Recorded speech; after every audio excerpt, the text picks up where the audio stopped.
حضرت سعد بن ابی وقاص رضی اللہ عنہ کہتے ہیں کہ جنگ احد سے پہلے مجھ سے عبداللہ رضی اللہ عنہ نے کہا، آؤ ہم اللہ سے اپنی اپنی آرزوؤں کی دعا کریں۔ میں نے کہا اچھا، ہم ایک کنارہ ہو گئے۔ پہلے میں نے دعا کی، الہی جب کل دشمن سے میرا مقابلہ ہو تو میرا مقابلہ ایسے شخص سے ہو جو حملہ میں بھی سخت ہو اور مدافعت میں بھی پورا ہو۔ میں اور وہ لڑیں، میرا لڑنا تیرے لیے ہو، پھر مجھے فتح ہو، میں اسے قتل کر دوں اور اس کا سامان لے لوں۔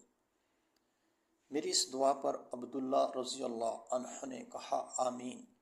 پھر عبداللہ رضی اللہ عنہ نے اپنے لیے دعا کی، انہیں کل ایسے مرض سے جوڑ ہو جو حملہ اور مدافعت میں کامل ہو، ہم دونوں لڑیں، میرا لڑنا تیری راہ میں ہو، پھر وہ مجھے قتل کر ڈالے، پھر میری ناک اور کان کاٹ ڈالے، پھر جب میں تیرے سامنے حاضر ہوں تو دریافت فرمائے کہ عبداللہ تیری ناک اور کان کیوں کاٹے گئے؟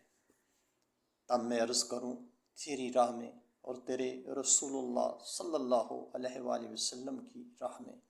جب تو فرمائے کہ ہاں تو سچ کہتا ہے، سعد رضی اللہ عنہ کا قول ہے کہ عبداللہ رضی اللہ عنہ کی دعا میری دعا سے بہتر تھی، چنانچہ یہ بزرگوار اسی کیفیت سے شہید ہوئے۔